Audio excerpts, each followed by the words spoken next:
Hoy estamos en una entrevista muy especial con un hombre que nos llevará por la nostalgia, la buena música, los buenos recuerdos y sin duda lo más grande que ha pasado en Monterrey en el rock en español.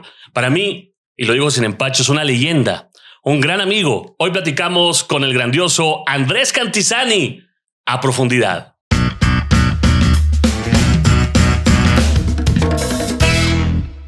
Andrés Cantizani, bienvenido a Profundidad, bienvenido a este podcast. Te dije que ahorita te iba a decir algo que quizá te iba a sorprender. Primero que nada, ¿cómo estás? Bienvenido. Hola, Carlos. ¿Qué tal? Muchas gracias por la invitación. Muy bien, estamos bien aquí. Recién desempacado. Sí, un poco recién desempacado. Todavía no, todavía tengo cosas en la maleta y va a tardar ahí a lo mejor un par de semanas. Pues bienvenido, Andrés. Lo que te digo o lo que te comentaba que te iba a platicar que quizá te sorprendiera es que cuando empecé este proyecto de podcast, en el primer personaje que pensé invitar fue en ti. Hace muchos años, hace 2 años. Si te das cuenta, te estuve buscando por inbox y luego me contestaste y empezamos a comunicarnos. Porque creo, Andrés, que eres una persona que ha aportado mucho a la música del rock en español, rock regio. Y llevas en tu música muchos recuerdos nuestros. ¿Qué significa para ti, empezando ya la plática y dándote la bienvenida, haber tocado tantos corazones con tu música que siguen recordando a Andrés Cantizani en los bares, en los antros, a Niña Violeta, toda esta etapa? ¿Qué significa para ti en la vida? Pues es algo muy, pues es algo especial, ¿no? Uno en mi caso, cuando yo comencé con el proyecto de Niña Violeta, que fue con quien tuvimos la oportunidad de grabar y de sonar en radio y de que la gente se acercara a los conciertos y se acercaran a decirme que les gustaba tal o cual canción y pues es un grato recuerdo, ¿no? Es un grato recuerdo ese tiempo y no lo imaginas que va a ser así. Uh-huh. No lo imaginas. Entonces, yo creo que para la banda también, para mis ex compañeros de banda, es así, ¿no? Te llevas gratos recuerdos de los conciertos, de que incluso a la fecha hay mucha gente que me sigue preguntando por las canciones, incluso a veces me las piden, ¿no? Uh-huh. que toque alguna de aquellas canciones. Entonces, de ese tiempo, lo que también tiene mucho que ver el hecho de que yo empecé a escribir canciones o a componer canciones e inmediatamente después de eso formé la banda. Uh-huh. Junto con Martín y fue para presentar esa música en vivo. Entonces es un momento especial porque digamos que fue cuando yo me di cuenta que lo podía hacer, ¿no? Que podía escribir una canción que podía tomar forma y que podía tocarla en vivo y que a la gente le comunicaba algo. Yo quisiera viajar contigo porque mucha gente que nos está viendo hoy, al ver tu nombre, gente de nuestra generación o un poco más atrás incluso dirá, híjole, Andrés Cantizani en su etapa en solitario, Andrés Cantizani con los proyectos que hiciste con las bandas que estuviste, pues has tocado pues varias generaciones y la música no se ha ido, sigue vigente. ¿Por qué se te ocurre? ¿Cómo llega ese momento en tu vida de decir voy a dedicarme a la música? Y luego de ahí dices que es muy pegado el proyecto de Niña Violeta. ¿Cómo nace todo este tema desde el principio? ¿Estabas en la escuela? ¿Cómo era? Desde el principio sí, es interesante. Porque ahora que salió el documental de Becoming Led Zeppelin, ajá, me hizo recordar justamente eso. A mí me encantaba la música desde siempre, desde muy chico. Yo recuerdo que lo que tocaban en la radio en aquel entonces era la RG y Radio Cono. Era lo que yo escuchaba en un radiecito pequeño que tenía y me gustaba sintonizar porque aunque me gustaba todo tipo de música, bueno, el rock definitivamente tenía algo diferente. Era muy clara la diferencia entre el resto de la música y el rock y el rock and roll y todo lo que estos personajes programaban en la radio. Y digo personajes porque en aquel entonces Lacho Pedraza, Ricky Luis. Mucho antes, te estoy hablando. Bueno, Ricky Luis también fue los primeros, conductor, ¿no? ¿verdad? Sí, es cierto. Del que yo Polo Álvarez. Polo Álvarez y Lacho Pedraza son de los que más. Esos son los que abrieron camino para la música internacional. Y luego también recuerdo que en el radio lograba sintonizar estaciones que eran de Texas. Yo creo que eran de Texas. B104. No, sí, yo creo que sí. O sea, no la recuerdo, pero ahorita que lo mencionas, me suena familiar. No sé qué estaciones eran, pero solo sé que los comerciales y los conductores hablaban en inglés. Y yo dije, pues esto viene de Estados acá, Unidos, ¿no? Y programaban cosas que eran parecidas a lo que programaban aquí en Monterrey, pero también otro estilo. Sí, otro estilo que también estaba vinculado al rock y que a mí me fue sensibilizando, digamos, a la música. A la música. El que fuera en inglés, pues fue circunstancial, ¿no? Para la evolución de esa música. Pero también tenía un atractivo de decir, bueno, no entiendo qué están diciendo. Me lo voy a imaginar. Me lo voy a imaginar, pero lo que realmente te enganchaba, o bueno, en mi caso era la melodía, el ritmo, las guitarras eléctricas, todo eso era muy... ¿Qué bandas te empiezan a influenciar en ese tiempo? ¿O que escuchabas más? Mira, no, de algunas no recuerdo ni siquiera el nombre de las bandas, pero había esta canción. Yo esperaba que saliera en la radio Black Betty. Black Betty. Tenía una guitarra así prendida. Súper rítmica, sí. Sí, entonces yo decía, wow, eso me gusta, ¿no? Entre otras cosas, eso me gustaba mucho. Más adelante, en ese entonces, mi papá de repente viajaba a Estados Unidos a cosas de trabajo que lo enviaban de la empresa y recuerdo una vez haberle pedido, dije, oye, papá, tráeme algo de música de rock and roll. Lo que encuentres, lo que sea. Lo que se encontrara. Y lo que se encontrara. Y tú debes de acordarte bien de que fue una película y el soundtrack se llamó American Graffiti. Claro. ¿Verdad? Creo que era de Steven Spielberg. Era de George Lucas. De George Lucas. American Graffiti. American Graffiti. Bueno. Ahí actuó Harrison Ford. Ajá. Bueno, pero yo no vi esa película, sino que mi papá llegó con ese disco, que era un álbum doble. Y entonces yo me la pasaba tocando esos dos discos todo el tiempo. Wow. Yo estaba fascinado con Wolfman Jack, que era quien presentaba las canciones entre que pues era el locutor. Creo que no sé si estaba en Arizona o dónde estaba su estación de radio, pero yo no sabía en ese entonces. Yo pensé que simplemente era parte de la producción del disco, que yo no sabía que él era un locutor, ¿no? Simplemente escuchaba las canciones y es pues, rock and roll clásico, cincuentero. Creo que en su totalidad son canciones que se grabaron en los 50.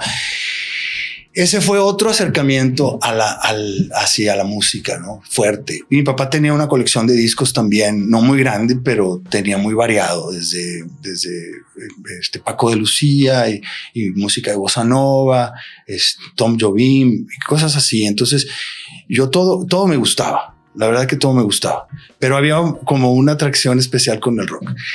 Cuando yo, volviendo a la pregunta tuya de que cuándo fue que dije, yo quiero hacer esto, ¿no? Estaba yo cursando la secundaria, creo que era primero de secundaria. ¿Dónde estudiabas? Estaba estudiando en ese momento en el Colegio Americano. Sí, yo empecé en el Franco, en el Colegio Mexicano, el kinder, y luego en el Franco Mexicano, la primaria. Pero en tercero de primaria, terminando tercero, mi papá consideraba que pues, aprender inglés era algo importante y me cambió de escuela. Primero estuve 2 años en el Instituto Americano y luego decidió moverme al Colegio Americano. No recuerdo bien por qué. ¿Te tocó el americano que estaba ahí por Vasconcelos? No, más bien por el Centric. No, en Missouri. En Missouri, ¿no? Sí. donde es ahora creo que Punto Valle. Punto Valle. Sí. Ahí estaba, muchos años estuvo el colegio ahí.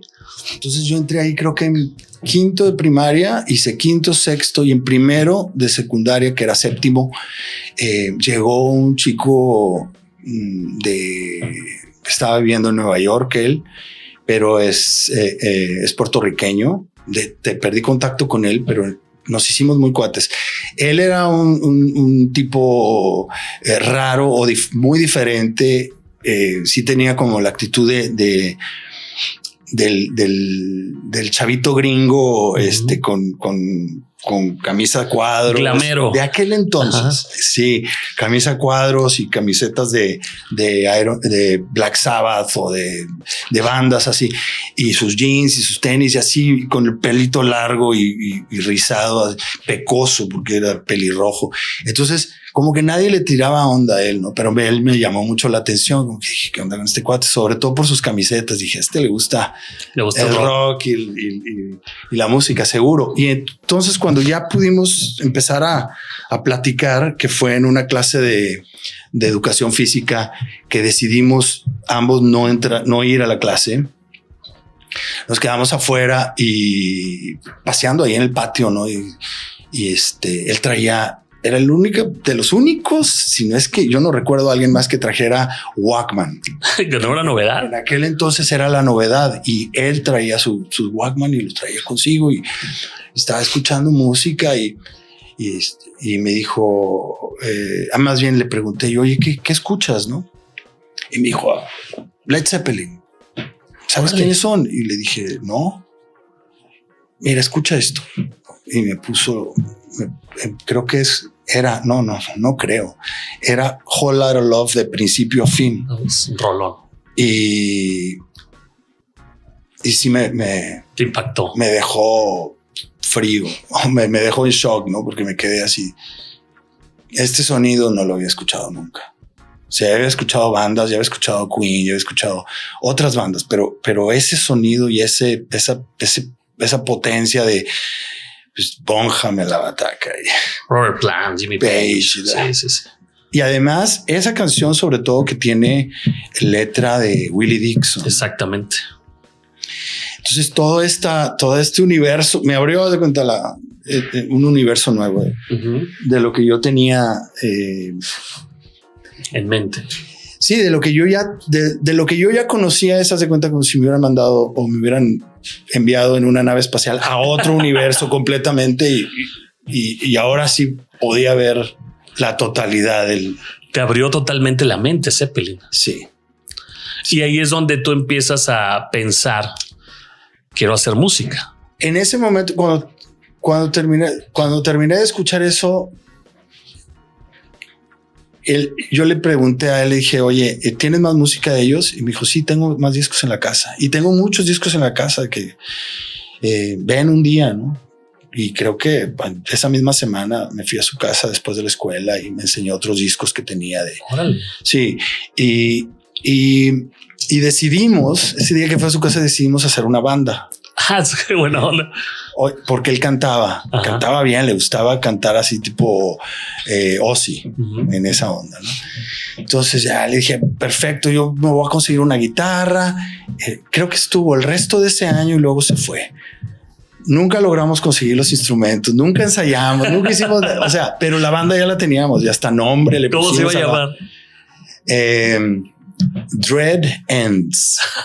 O sea, dread es como miedo o algo así, ¿no? Se termina el miedo o el final del miedo. ¿Tenían algunas canciones que habían creado? Nada. Puro cover. Nada, no teníamos nada, ¿no? O sea, nunca ensayamos, nunca tuvimos instrumentos. O sea, yo no tenía guitarra, pero teníamos la banda. Éramos él y yo y teníamos el nombre de la banda. Algún día iba a sonar. Íbamos a lograr tener un bajista, un baterista, el equipo para sonar, para ensayar, etcétera. ¿Cómo se llama tu amigo este? José Collazo. ¿Y ya no está aquí en Monterrey? No, él se fue, estuvo un año y se fue de la escuela y no volví a hablar con él. José Collazo nunca supo que después vino Niña Violeta. No, yo no creo. Híjole, hubiera estado fantástico, ¿no? De hecho, te hubiera reclamado, ese proyecto era nuestro. De hecho, es algo, ¿no? Es algo que que constantemente me da vuelta la cabeza de buscarlo. Sería genial. Y ver qué fue de su vida, qué hizo, y platicar con él. Pues yo he visto discos así de Red Hot Chili Peppers, dice José Collazo atrás. Te lo perdiste. Espero realmente que haya hecho algo con la música, porque era un cuate completamente apasionado de la música. ¿Qué año estabas hablando ahí con José Collazo? ¿De qué año estamos hablando? Estamos hablando del 81, más o menos. Porque 4 años después, en el 85, vendría La Niña Violeta, pero hubo algo antes, sí, ¿no? Sí. Yo en ese año, creo que fue el 80-81 cuando él se va, yo finalmente logro hacerme de una guitarra.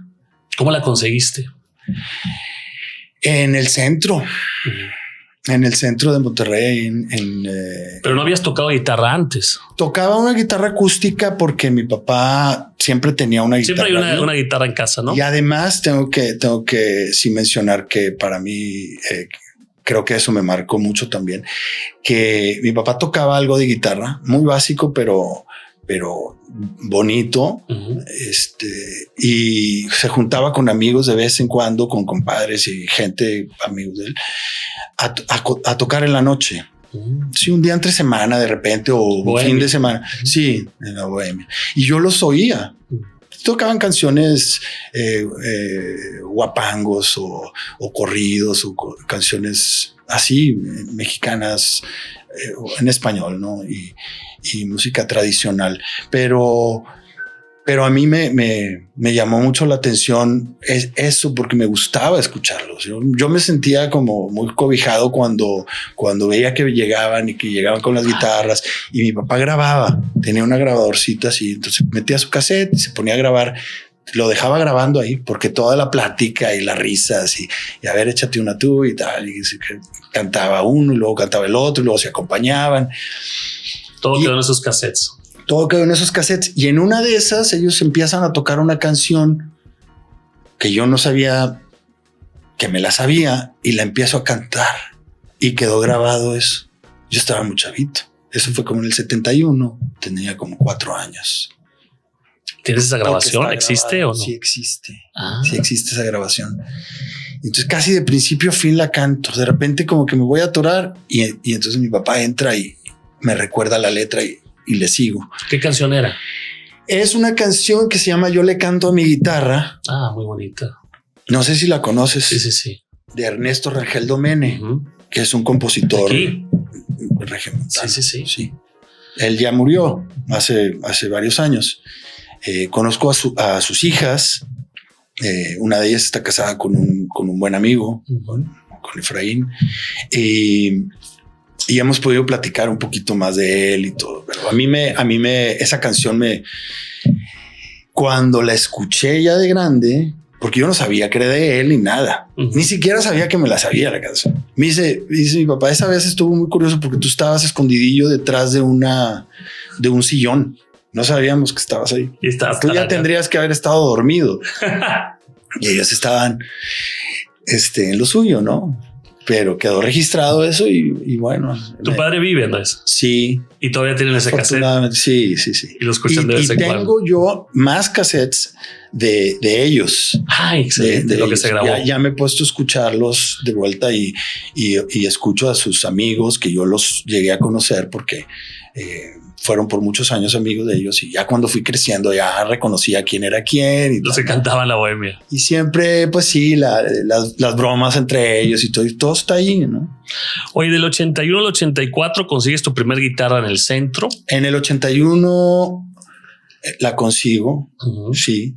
¿Eléctrica o acústica? Tocaba un poquito de acústica porque mi papá tenía una ahí. Y ya me había juntado con un primo, según nosotros, a hacer algo, a chamear ahí. Y a componer algo. Creo que hasta llegamos a componer una canción muy tipo mexicana, así medio corridito, pero apenas estábamos desarrollando una letra y una cosa pero muy chico. Yo tendría como unos 9, mi primo y yo como unos 8 o 9 años, pero eso quedó ahí. Yo no volví a agarrar una guitarra hasta que compré esta guitarra eléctrica, una Yamahita tipo Stratocaster, una Yamahita, y con esa me empecé a buscar sacarle algo de sonido, ¿no? ¿Tomaste clases o fue empírico todo el tema? Al principio era así nada más poner los discos y copiarlos. Y copiar las melodías. Era algo muy rudimentario en mi caso, y era a veces desesperante porque pues de no saber nada, empezar así y a sacar de oído con el disco las melodías. Claro que cuando lograba sacar una melodía o copiar una melodía, yo me sentía realizado, me sentía wow. O sea, pero en realidad pasaba el tiempo y decía, pues no avanzo mucho. ¿Qué va a pasar aquí? No. Entonces creo haber tomado clases primero con Ulises Victoria. Creo que Ulises Victoria me dio un par de clases y me dijo, oye, mira, está bien que estés tocando melodías así de una cuerda, de una nota, pero mira, aquí existen los acordes. Entonces él me dijo, mira, aquí un do y un sol y tal. Eso aunado con un par de acordes que me había enseñado mi papá, que fue lo único. Él me enseñó un mi, un la y un re, ¿no? Prácticamente. Y entonces de ahí yo con esas cosas fui básico, como que poco a poco armando lo mío. Cuando ya después de un año de estarle ahí picando piedra a la guitarra, supe que unos amigos estaban tocando, un amigo que había conocido yo, que era vecino mío, y nos fuimos haciendo amigos porque también a él le encantaba la música, que luego más adelante él hizo Boicot, Víctor Murillo. Ajá. Entonces éramos amigos y poníamos discos antes de tener instrumentos. Él tampoco tenía su guitarra eléctrica ni nada. Estoy hablando cuando estábamos más chavos, en la época del Instituto Americano. Uh-huh. Íbamos, comprábamos discos y luego los escuchábamos y con raquetas nos poníamos acá como que estábamos llameando. Sí, llameando. Entonces, cuando yo ya tenía mi guitarra, me entero que él se había quedado en el instituto con otros amigos, había hecho una banda y que ya estaba tocando y que tenía su amplificador y su guitarra y todo. Y un día fui a visitarlo a su casa y estaba tocando súper bien. Y yo dije, wow, o sea, me falta.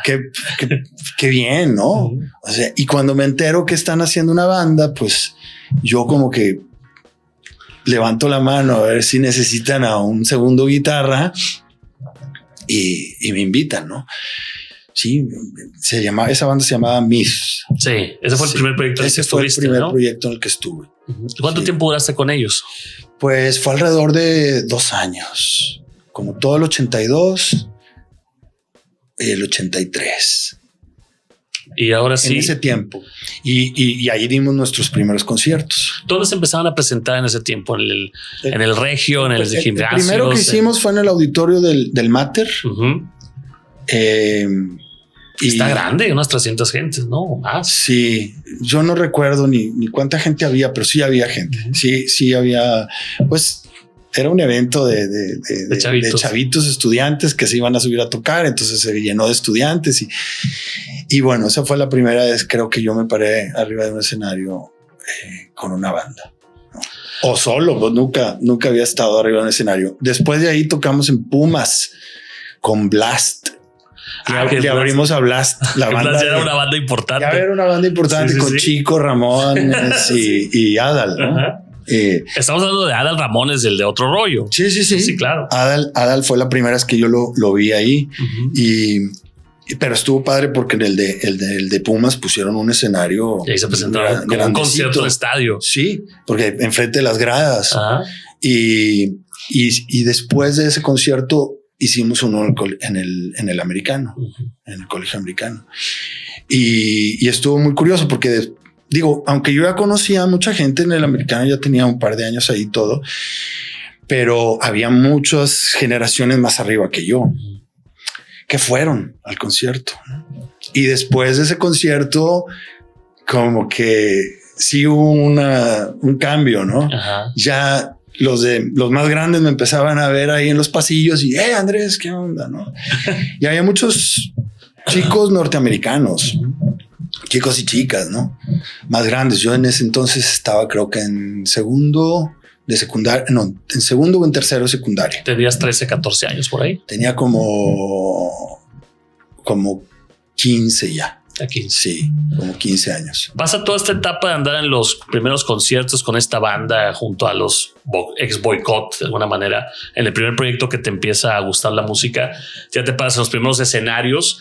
¿Y cuándo es el momento? ¿A quién se le ocurre? ¿Cómo nace este proyecto que tenemos tan arraigado y queremos tanto nosotros, los que nos gusta la música, y lo sentimos con mucho orgullo, Niña Violeta? Porque Niña Violeta fue de las bandas que irrumpe en la escena, conquista el mercado local y son las pocas bandas de ese tiempo locales que empezarían a sonar en otros lares, en otros lugares. Sí. ¿Cómo llega Niña Violeta a tu vida? ¿Cómo lo lanzan? Y una pregunta que quizá va a sonar muy cliché, pero ¿por qué le ponen así a la banda? Bueno, a ver, cuando yo estoy tocando con Myth, hacemos estos conciertos, ensayábamos, estábamos básicamente enfocados en tocar covers. Y llegó un punto en el que ya no estábamos realmente faltaba algo. Sí faltaba algo en esta banda. Y básicamente creo que ese fue el detonante de los cambios que hubo dentro de la banda, ¿no? También, bueno, como en todas las bandas, siempre hay fricciones, egos, y cuestiones, ¿no? Una de las cosas que empezó a generar un poco de fricción era de que me empezaron a empujar un poco a que cantara yo. Yo solamente cantaba una canción. O sea que fue cuando yo empecé a cantar, porque primero empecé como segunda guitarra. Víctor era el guitarrista líder, ¿no? Y yo estaba feliz con mi segunda guitarra, a mí no me importaba, yo lo que quería era tocar y hacer música y estar en una banda y todo. Y fueron tiempos muy interesantes para nosotros y muy divertidos, y fue increíble, ¿no? Sin embargo, me empezaron a empujar a que yo cantara un poco más y querían... yo no promoví tanto eso. De que cantara más y que eventualmente invitaran al cantante a que ya no formara parte de la banda. O sea, te querían sustituir contigo, ¿no? Iba por ahí el camino. De alguna manera eso fue lo que así sucedió, ¿no? Y no sé cuáles fueron las motivaciones, no lo quiero recordar tanto tampoco, porque no quiero decir algo que a lo mejor alguien que lo escuche diga, o alguien de así la banda, que no fue así, lo estás entendiendo mal y todo. Entonces, aparte de amistad fuerte, ¿no? Sí, había amistad, pero siempre hubo situaciones y razoncillos ahí. Creo que yo tuve un conflicto ahí con uno de los integrantes y como que ya la onda no estaba tan bien, y yo dije, no pasa nada, ¿no? Yo me retiro. Entonces yo me retiré de la banda. Tú dejaste el proyecto. Sí, yo me retiré de la banda. No sé si ellos continuaron, por cuánto tiempo más continuaron o no, pero yo dije, ¿sabes qué? Yo me voy a dedicar a seguir trabajando en la guitarra, porque buen guitarrista, así que digas, qué buen guitarrista era ya, no. O sea, sí podía sostener una canción de principio a fin, y ya podía sostener una canción de principio a fin cantando también. Eso era otro tema. Sí. Y sí tuve que, de alguna manera, como supongo que muchos de mis colegas, aunque a otros les sale así natural, yo sí tuve que empezar a entender cómo funciona eso de tocar y cantar simultáneamente, porque hay una rítmica diferente, ¿no? Puede haber una rítmica de la guitarra y con acentos en ciertos acordes, y la voz, la letra tiene otra rítmica, y hay acentos en otro lado que son en contratiempo, o era un ejercicio que yo tenía que entender bien, ¿no? Claro que sí había una intuición que era la que me guiaba a que aviéntate y que salga, ¿no? Pero luego ya cuando querías tú intencionarlo más, sí tenías que entender un poquito ese juego. Entonces, al entender que hay un acento, te enfocas, hay un acento aquí. Ok, ya entiendo dónde cada vez tengo que acentuar, ¿no? Entonces como que tu cuerpo, tu mente manda esa señal de que cada ciertos compases o cada compás, el acento va aquí. Entonces tú ya tienes programado ese acento ahí, ¿no? En la guitarra. Entonces ya teniendo eso registrado, entonces ya dices, ¿qué parte canto cuando empiezo? No, pues empieza así, tan. ¿Y dónde se complica un poco? Pues donde hace con la voz otra cosa que con la guitarra. Y entonces empiezas a ver cuál es la relación de los golpes, ¿no? De los golpes, por decirlo de alguna manera. Es un golpe acá con la guitarra y luego cantas esto. Ok. Y lo empiezas como un rompecabezas sonoro. No, hombre, suena fácil, pero es una cosa complicadísima, ¿no? Cuando no lo sabes hacer, sí es. Pero sabes que era más como la fascinación de haber encontrado una manera de empezar a hacerlo mejor. Lo que me guiaba, no tanto, güey, esto está bien complicado. No le entres a eso. No, era como, a ver, ¿cómo es que funciona? Finalmente lo consigues y bueno, yo te he visto años después. Me tocó verte en las últimas veces que te vi actuar en el Centrito en San Pedro. Tenías un espectáculo de blues y de jazz impresionante. Es un monstruo con la guitarra. Digo, muchos guitarristas amigos míos lo reconocen, pero ya de todo esto que ha ocurrido, ya estás solo en el escenario. Ya viene la etapa tuya. Entre las incertidumbres, el problema, los amigos dejados atrás, las rencillas, dices, pues ya, o dejo esto o continúo con. Sí. Y es cuando viene este proyecto. Claro, ¿no? Yo en ningún momento pensé, bueno, pues ya se acabó la banda, ya no voy a hacer nada, ¿no? Hubo otra motivación, porque cuando yo salgo de Myth y estoy casi todo un año solo, escuchando música y abriéndome a otras cosas y trabajando con la guitarra y empezando también a no estudiar con la voz todavía, pero sí como yo continuaba como solo ahora. Como empecé, solo, otra vez solo. Bueno, no pasa nada. Pero mi guitarra Yamahita la vendí, y con lo que la vendí me pude comprar una Stratocaster en McAllen. Y es otra categoría.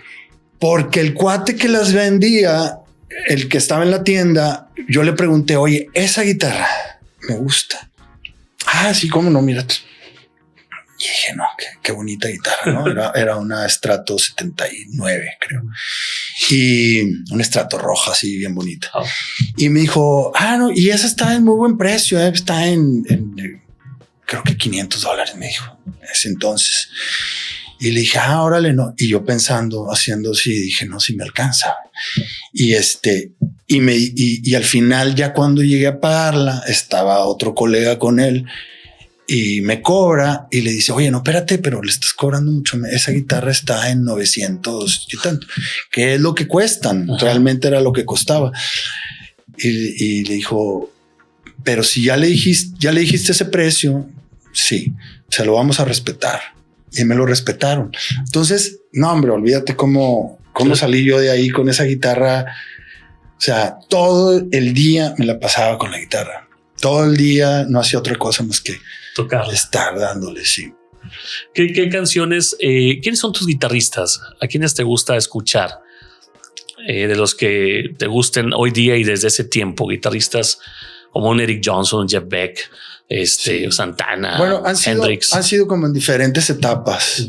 Cuando yo empecé como ya a escuchar Steve Vai, no sé. El primero que me o sea, bueno, digo, los requintos fue Jimmy Page, ¿no? Sí, pero ya en una escala mayor, así como comprendiendo la música desde otro lugar. Porque al principio te digo, los requinteos como de Black Betty y eso, o sea, yo decía, wow, o sea, ¿qué es esto? ¿No? Ese sonido, todo eso me impactaba mucho. Pero ya cuando escuché a Jimmy Page haciendo una canción como Whole Lotta Love o como The Rain Song, o sabes, o sea, todos los matices, todo el tipo de acordes, toda esa sutileza que tiene y esa agresividad también. Como que dije, no, es que es un universo interminable. Aquí se pueden hacer muchas. Entonces él me, como que Jimmy Page fue como que el que más en ese momento. Y después fui descubriendo, obviamente, a Hendrix, a Clapton, a otros guitarristas que me fueron también como abriendo a otro. Bueno, Hendrix, la etapa Hendrix, fue toda una etapa para mí también. Purple Haze. No, todo el primer disco que fue el que escuché primeramente fue así como una revolución, pero no, pues para mí como para todos, para todos los que escucharon a Jimi Hendrix por primera vez fue de dónde llegó este cuate, ¿no? Una revolución sonora. Para muchos Hendrix es el guitarrista. Bueno, es que es cuestión de perspectivas, ¿no? O el guitarrista natural. Vaya, Hendrix es para muchos el guitarrista. De que tiene un talento, tenía un talento especial, pues nadie lo puede dudar, ¿no? Pero yo no me gusta comparar. Sí, no me gusta comparar porque ese es único. Sí. Y ninguno puede tocar como él ni va a tocar como él. Pero Hendrix no podría tocar como otros guitarristas que también me gustan, ¿no? Como Charlie Christian, por ejemplo, que me encanta ese tipo de jazz, que él empezó siendo como un guitarrista de swing, pero luego se metió más al bebop y me encanta lo que hace. Como Andy Summers, a mí me gusta mucho. Andy Summers, ¿no? Sí. Pero entonces son guitarristas que no nada más es la técnica o el virtuosismo, sino su concepto. No, y que encuentran sonidos. Y su guitarra es bien diferente a los demás. Eso sí es bien importante. Por ejemplo, The Edge son sonidos bien distintos. Sí, son sonidos bien distintos. Y no tienen que ser... Sí, porque no puede... O sea, yo estoy seguro que The Edge no puede hacer las cosas que hace Jimmy Page. No. Y quizá a Jimmy Page se le dificultaría reproducir a The Edge tal cual. Entonces, o Mark Knopfler, o Dusty Hill. Mark Knopfler es otro que a mí también también hay una época para mí de descubrir a Mark Knopfler y de escucharlo con una atención muy especial. Es que, Andrés, son guitarristas que tú escuchas la guitarra y dices, este guitarrista es esta persona, por el sonido que encuentra, ¿no? Que ya es muy diferente hacer. Tú dices algo bien importante, no solamente ser un virtuoso en la guitarra, sino encontrar el sonido que te haga distinto a los demás. Y todos los que has mencionado tienen un sonido característico cada uno. Santana, que hace platicar la guitarra. O sea, hay mucho detrás, ¿no? Hay muchísimos guitarristas. O sea, no nos podríamos llevar la hora y media aquí hablando de guitarristas. El punto es que para mí, yo lo que estaba buscando era, en el momento que yo conseguí mi Stratocaster, era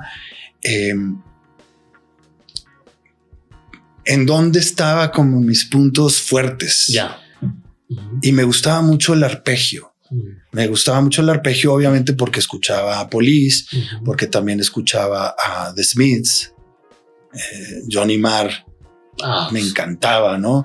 Entonces, eso me gustaba. Y por eso parte del sonido de Niña Violeta tiene un poco eso, o esa era mi aportación. Trae estas tintes de Robert Smith un poco ahí de pronto. De pronto sí. Es que toda esa época del New Wave, del post-punk fue grandiosa, ¿no? Sí, completamente. 80s. El post-punk y el New Wave abrieron, o sea, fue único, fue un sonido nuevo, completamente nuevo. Y los 80, yo creo que es de las décadas que, bueno, es que los 60, los 50. Todos son importantes, pero creo que los 80, no sé, quiero tu opinión. Creo que los 80 es la década que más propuso sonidos.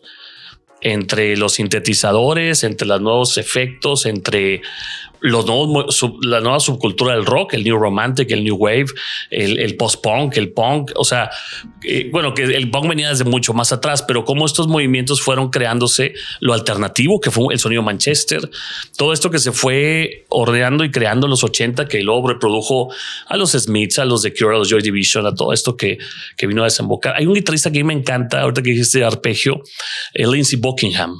Me encanta, de Fleetwood Mac.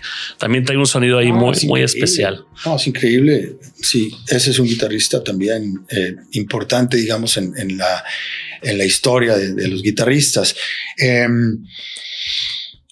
A mí en ese momento me interesaba mucho ver las posibilidades, ¿no? Ver las posibilidades que tenía. Y las posibilidades que tiene un guitarrista con una guitarra eléctrica son a través de su amplificador. Uh-huh. O sea, si no tienes un amplificador, no puedes hacer nada. Yo troné varias bocinas del sonido que tenía mi papá en su sala, porque decía micrófono, input, micrófono, diagonal, instrument.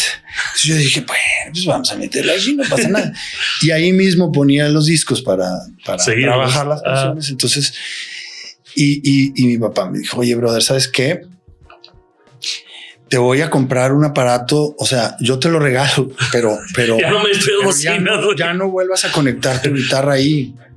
Y le dije, no, pues tenlo por seguro que ya no lo voy a hacer si tengo otro aparato donde seguro ahí. Entonces me hice un Fendercito que tenía su reverb y ahí con el reverb empecé. Sí, efectivamente un poquito. Ya decía, órale. Y luego me compré mi primer pedal, creo que fue un Electro-Harmonix, que era un distorsionador con ecualizador, Dynamic Equalizer. Me duró mucho y funcionaba súper bien. Ese, y después me conseguí un Ibáñez que tenía compresor, chorus y delay análogo. No. Y con ese fue que... ¿Un mini estudio? Con ese fue que realmente ya encontré mi sonido. Uh-huh. En este momento en el que yo estoy solo, yo estoy cursando la prepa, uh-huh. Ya estoy por terminar la prepa, uh-huh. Y la persona que nos había acompañado y que yo lo sentí como mi mentor musical fue Oscar Landois. Uh-huh. Oscar Landois, hermano de Sergio Landois. Bueno, eran dos hermanos. Oscar era un músico de profesional, o sea, compositor, y había estudiado composición y todo. Y era un cuate que tenía mucha oreja, muy buena onda él. Él trabajaba en difusión cultural de la UDEM. Yo estaba estudiando en Humberto Lobo en mi prepa. Uh-huh. Y cuando yo iba a ensayar ahí, porque ensayé ahí con Myth, un tiempo estuvimos ensayando ahí cuando todavía estaba con Myth. Entonces él me dice, porque yo después empecé a ir a hacer mis cosas a difusión cultural, y él me dijo casi al final, me dice, oye, esto fue a principios del 85, en enero del 85, me mandó llamar y me dice, oye Andrés, tengo que decirte una cosa, no te vas a poder graduar, no te voy a poder dar una calificación de difusión cultural porque no has cursado ninguna de las materias que tenías que haber cursado. Hijo. Le dije, ¿cómo? Pero no me hagas esto ahorita, ya después de 2 años de estar viniendo a difusión cultural. Y me dijo, sí, a mí me extrañaba que no hayas optado por ninguna de las materias. Le dije, ¿pero qué? El venir a ensayar aquí. No es materia. Me dijo, no, eso nada, para nada. Y entonces yo le dije, bueno, ¿qué tengo que hacer o qué? Y me dijo, bueno, yo te podría ayudar para darte una calificación en difusión cultural. Te podría ayudar si haces un proyecto. Te presentas el Día de la Juventud de la UDEM. Que empezaba, ¿no? Creo que era en marzo o abril del 85, ¿no? Haz algo y te puedo calificar y ya, ¿no? En ese momento yo ya venía trabajando algunas ideas musicales. No me había sentado a escribir canciones como tal, de decir. Pero en ese momento dije, ok, le dije a Oscar, voy a, él nos ayudó mucho y a mí me ayudó mucho a entender cómo funciona tocar con una banda, ensayar con una banda, sí, y hacer que suene a música y no a ruido de 4. armonizar y a respetar el sonido de los demás. Exacto. Y dar espacio, ¿no? Como que dar espacio, porque bueno, cuando estás chavo y traes toda la energía, sí, todos quieren tirar con todo y te estás escuchando tú y con eso. Eso basta. Sí, los demás van ahí en la bola, pero es como un río revuelto que va dando de golpes por todas partes. Y entonces cuando dice, hey, si tú no escuchas los otros instrumentos mientras estás tocando, es que algo anda mal. Órale. Entonces empiecen por eso y cada uno haga ese ejercicio. Tú, el de la batería, o sea, tú tienes que estar oyendo a los otros, que tu batería no suene por encima de lo demás. Ah, canijo. Entonces le baja el de la batería y entonces todo el mundo ya empieza a matizar un poco y ya empieza a ver dinámicas, ¿no? Él nos ayudó con eso. Ya hay muchas cosas que yo no sabía, que él nos fue ahí y que para mí fueron muy importantes para el siguiente proyecto, ¿no? Entonces, cuando empiezo a escribir las canciones es prácticamente despuesito de esta plática que tengo con él e inmediatamente después comienzo a hacer la búsqueda, ¿no? Y empiezo a hablarle. Yo me juntaba mucho con Alejandro Treviño, compañero él era mayor en el Americano y tenía toda su familia estaba en el Americano. Entonces había desde que ya estaban en 12avo hasta bien chavitos. Sí, era una familia bien grande y todos muy amigos y muy queridos. Pero con Alejandro tenía buena amistad. Fue el primero que le llamaste. A él le dije, oye, brother, ayúdame a buscar gente porque quiero armar una banda para presentarme acá, pero no quiero presentarme con covers. Estoy empezando a escribir canciones y quiero armar una banda para hacer una banda de rock en español original. O sea, que sea música original. Me dijo, vamos a hablar con mi primo.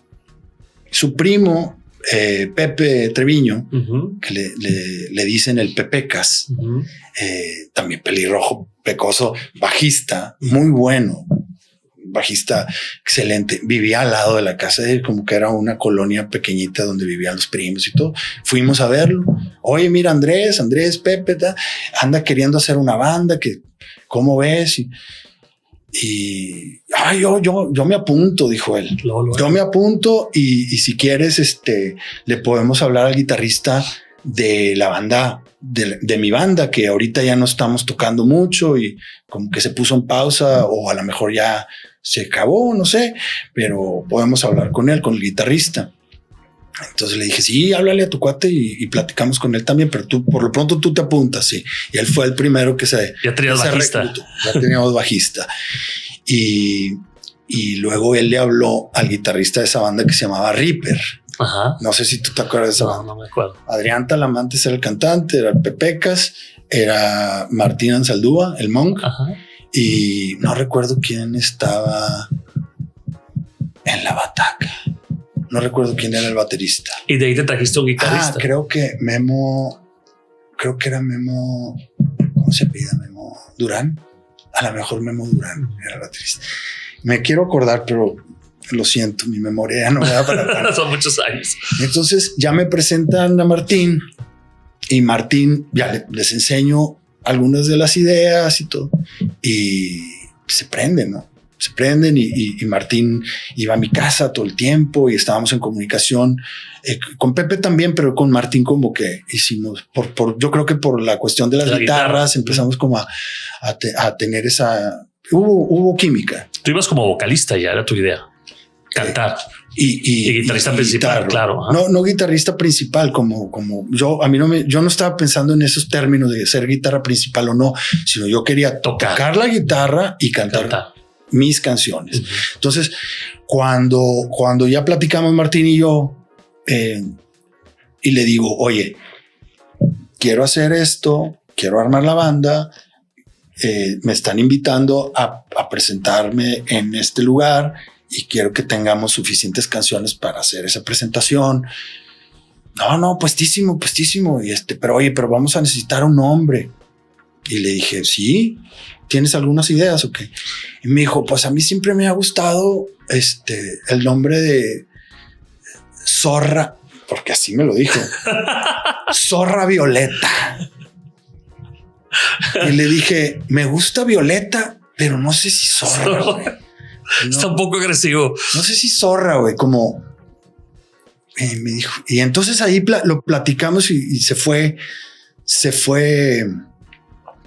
No recuerdo bien cómo surgió el Niña, pero pudo haber sido Martín que lo dijo y me gustó cómo sonó. No recuerdo bien, pero sí definitivamente fue a partir de la aportación de Violeta que puso Martín sobre la mesa. Entonces quedó como Niña Violeta. Me encantó el nombre. Dije, vamos a darle así. Órale, va.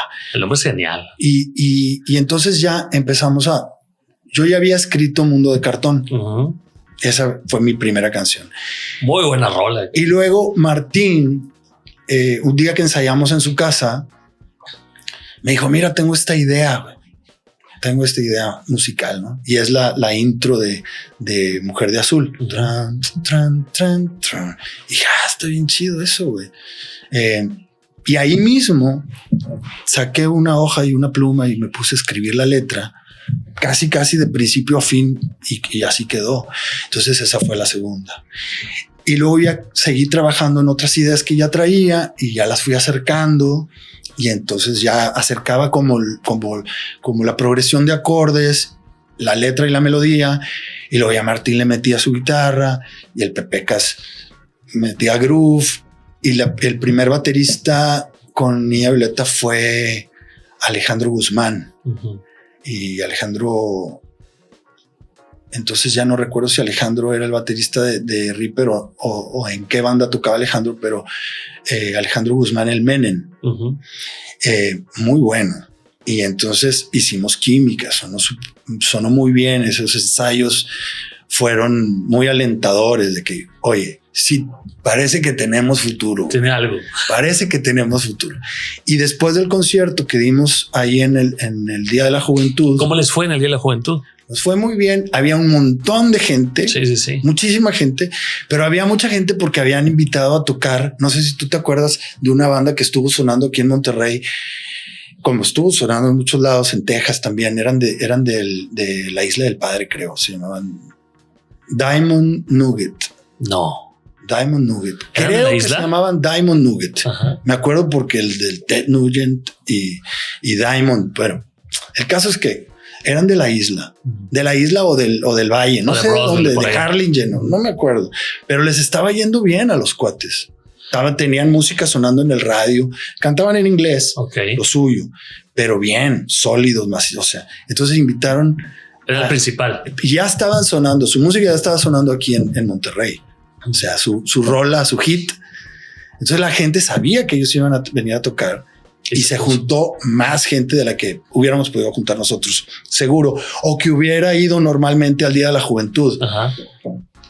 A lo mejor y sí, no sé. Yo eso es lo que se los atribuía a ellos.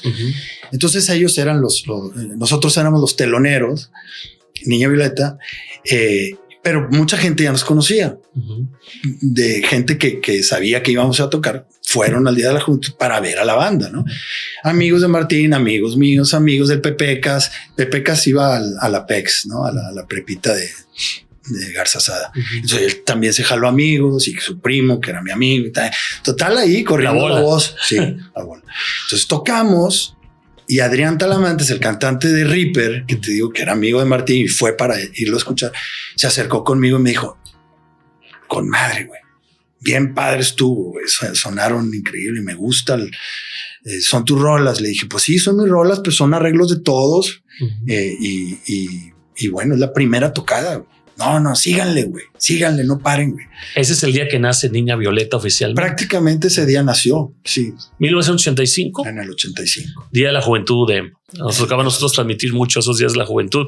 Bueno, ya en los 90 me tocó a mí cuando el UDEM apenas estaba floreciendo allá en Santa Catarina. Sí. Pero era una locura de gente. Es como el Festival Estudiantil del TEC, también nos mandaban a transmitir muchísima gente. Sí. Andrés, de ese momento que es el parteaguas, Niña Violeta ya está presentándose en un escenario, ya la gente sabe de tu música, ya estás componiendo. ya lo que habías planeado un año de decir yo voy a tocar y cantar mis canciones, que es lo que yo quiero. ¿Cómo se empieza a desarrollar el proyecto y cuánto dura? Porque sé que no, eso empieza a crecer mucho. Ustedes empiezan ahí, pero luego yo los escuchaba o supe de historias en bares, en antros, en conciertos, en Rocotitlán. O sea, empieza el tema de Niña Violeta a permear en el país. Sí. ¿Cómo se logra en una época sin redes sociales, una banda totalmente independiente? No sé si llegaron a firmar con alguna compañía discográfica. ¿Cómo es este camino a llegar a lo que se consagra como un ícono del mundo de la música en español en nuestra ciudad y a nivel nacional, como Niña Violeta? Pues fue gradual, ¿no? Fue gradual. Creo que varios factores sumaron a favor de que ocurrieran las cosas así.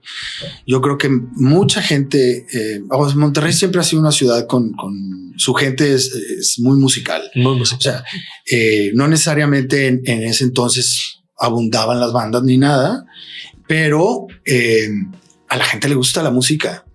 Al regiomontano le gusta la música, le encanta la música. Yo creo que en inglés, en español, sí, corridos, cumbias, todo. Yo creo que es un paréntesis ahí porque es bien importante lo que acabas de decir. Esta oleada del rock regio, de las primeras que se conocen, en donde tú eres protagonista, ¿qué bandas estaban alrededor de las pocas que estaban surgiendo? Estaba Boicot más adelante, obviamente, pero ¿cuáles te acuerdas tú que en ese momento estaban empezando, queriendo empezar en la música de la escena local? Eso también, esa pregunta es importante. Te voy a decir por qué. Para nosotros, a pesar de que, o bueno, no a pesar, sino que sumado a que gran parte de la inspiración de todos nosotros, y me incluyo a todos mis colegas, es esta música que se venía haciendo ya de tiempo atrás en inglés, desde los 50, 60, 70, 80, que bueno, era a la época que nos estaba tocando a nosotros. Para quienes estábamos realmente interesados, o bueno, en mi caso, era ¿quién está tocando en Monterrey? ¿Quiénes son las bandas que están tocando? O sea, yo todavía no. Me estoy regresando un par de añitos. Sí. Cuando apenas estaba integrándome con Myth. O sea, ¿quiénes están tocando? No, pues que, oye, hay un lugar, me enteré, porque andábamos ahí en la calle. Sí. Queríamos saber qué estaba pasando. No, fíjate, las tocadas no eran tanto de antro en ese entonces.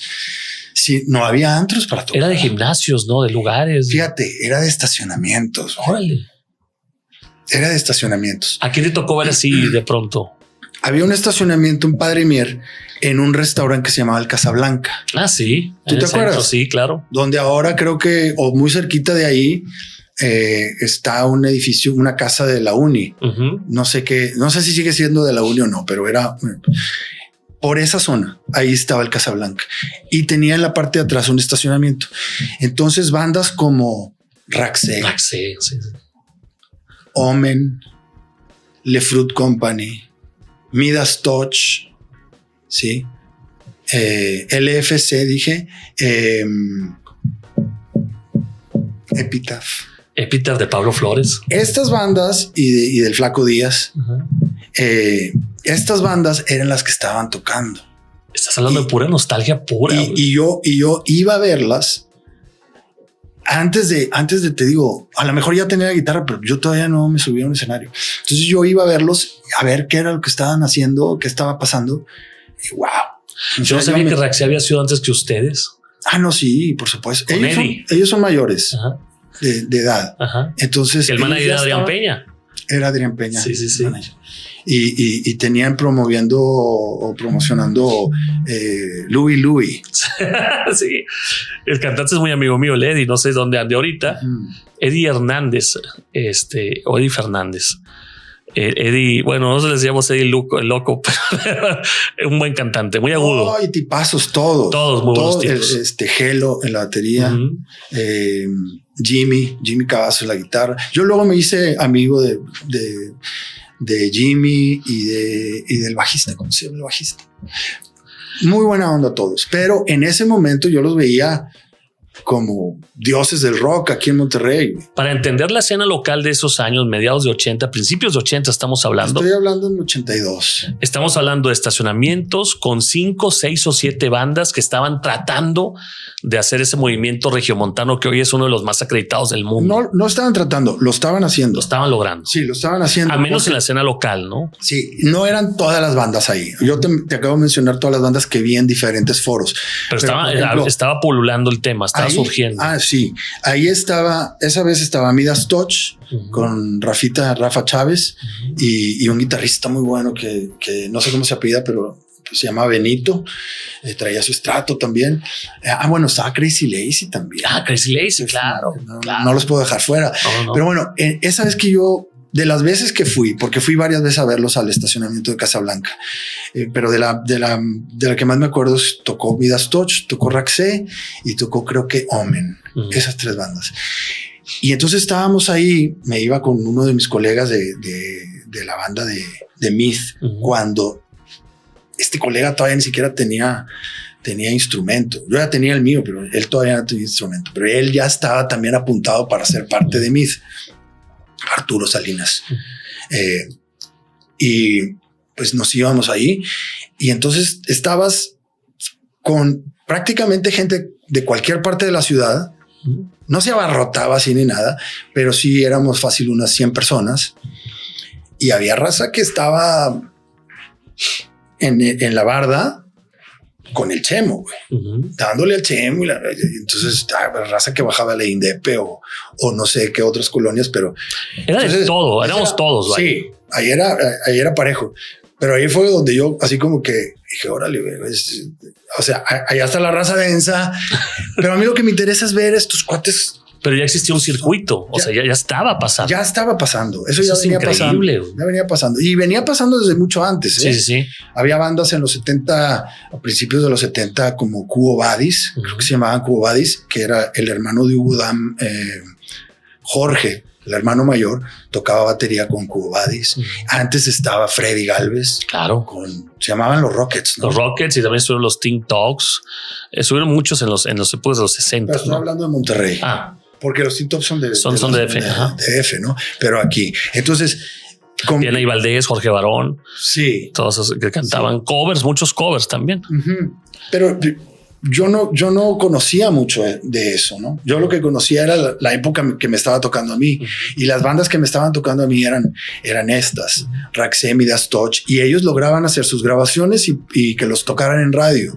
Entonces, eso para mí, como que decía, sí se puede hacer. Ya tenía otro valor. Ya tenía otro valor. Ahora, todos cantaban en inglés.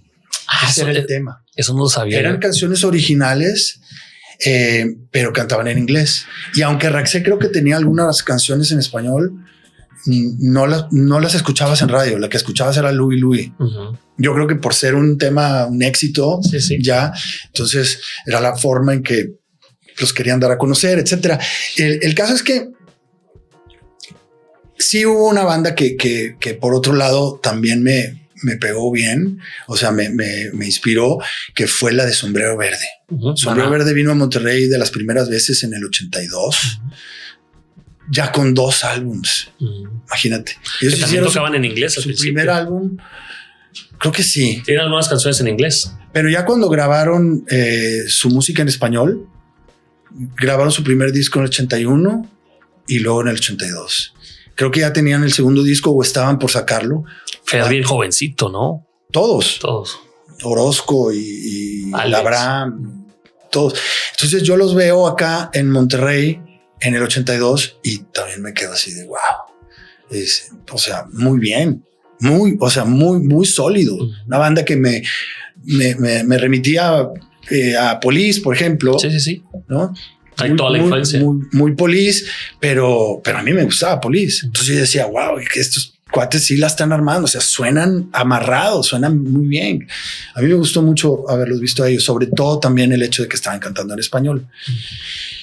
Entonces, en esa época sí fue como que sí paré la antena de que, bueno, están cantando a excepción de uno que otro, todos están cantando en inglés. Entonces, bueno, pero esto estoy hablando del 82.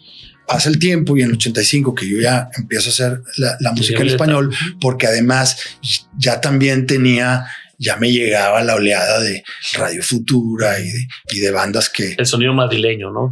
El sonido español, no sé si todos eran de Madrid. Es como una oleada madrileña, una oleada española. Sí, no, la verdad es que yo no me fijaba de dónde era cada uno. Yo nada más estaba Radio Futura, estaba Don Radio Candú. Futura.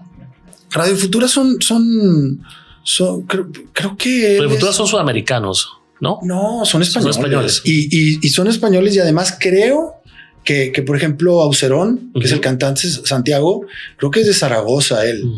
Al igual que Bumburi y que no sé qué otro cantante, pero ahí en Zaragoza sí se dio fuerte. Se dio talento de ahí, bueno, ¿no? Entonces, a Radio Futura también lo vi cuando vino por primera vez. ¿Plaza de Toros o dónde te tocó verlo? En el Regio. En el Regio, que era donde estuvo Soda también. Donde estuvo Soda, que también estuvo en ese concierto. Que estuvo Luis Miguel también en el Regio, en el gimnasio. Ese no lo vi. Es que el gimnasio del Regio era el lugar de los conciertos. Sí, la Chepevera se empezó a convertir, pues. Sí. Pero mira, algo bien interesante que cabe mencionar ahora dando el salto otra vez al 85, es de que a nivel nacional el rock había estado bien castigado. Sí, después de Avándaro. Después de Avándaro. Sí. Bien castigado en ese sentido. O sea, vetado, sí. Y los Hoyos Funky, que fue lo que hizo que permanecieran bandas como el Trisol y otras bandas, ¿no? Que estaban pero en ahí. Ciudad de México no se permitía el rock. Se permitía. No. Aquí no estábamos con ese yugo, pero sí afectaba, porque tampoco estaban permitiendo que vinieran muchas bandas de fuera a tocar acá. Sí, la que rompió de cierta manera, la que rompió ese hielo fue Queen en el 81. Y luego vino Alice Cooper, que se hizo un relajo. Bueno, al de Queen tuve la fortuna de estar ahí. Híjole. Tenía 14 años, creo. No manches, Andrés. Sí. Y era el mero momento de Queen. Ya era el mero momento de Queen, el 81. Sí, imagínate. Sí. ¿Qué tal es ver a Queen? Eso me encantaría de un músico como tú. Ver a Brian May, que se fabricó su propia guitarra, un astrofísico. Creo que su papá se la hizo. Bueno, su papá, entre su papá y él, y finalmente pues la inventa sus sonidos, unos cultos, una gente importantísima en el rock que poca gente ha podido ver en concierto, los cuatro juntos. ¿Cómo es para un chavo de tu edad estar en el estadio universitario entre 50,000 gentes, 40 y tantas mil? No me acuerdo ni cuánta gente había. Yo estaba como en un sueño y todo estaba oscuro. Como si yo trajera un reflector encima. Cuando te ponen un reflector y no ves nada. Ajá. No ves si hay 2 personas o 1,000. Yo no veía nada. Yo estaba como en túnel así. Imagínate si me emocionaba yendo al estacionamiento de Casablanca a ver a Raxey, a Midas Touch y todos ellos. O sea, ¿ver a Freddie Mercury? Yo estaba como, no. Creo que no lo terminé de registrar bien. O sea, así estaba. Pero los veía ahí abajo. O sea, yo no estaba en la parte de abajo, estaba en la parte de las gradas. Pero tampoco es muy grande el estadio. En ese entonces a mí se me hacía que estaba en un estadio para 200,000 personas. Pero no, en realidad estás viendo un escenario lo suficientemente grande para que esté una banda importante como Queen. Yo no pensaba en esos términos, simplemente lo estaba disfrutando y los veo salir y tenían, o sea, lo que sí te digo es que fue muy rudimentario, su producción era muy rudimentaria. O sea, sí sonaba, sí tenían bocinas de fuerte, PA hacia el público lo suficientemente fuerte como para escucharlos. Pero básico. Muy básico. Y los focos eran esos focos que llevaban a los bailes. Par 64. Sí. Las lámparas. Sí, sabes cuál es. Sí, de miles de watts. Sí. Pero foquitos así y con unas cajas de madera así vistas hacia arriba para darle a Freddie Mercury. Entonces, un set muy básico, pero no vas por eso. No vas por el show de luces. Claro. Vas además no tenías de dónde comparar. Claro. ¿No? Entonces, oye, pues te tocaron cosas impresionantes. Ese concierto para mí fue muy importante haber estado ahí. O sea, porque yo amaba a Queen de todas formas, ¿no? Me encantaban Pues es que aquí no. No, o sea, tienen una manera de comunicar.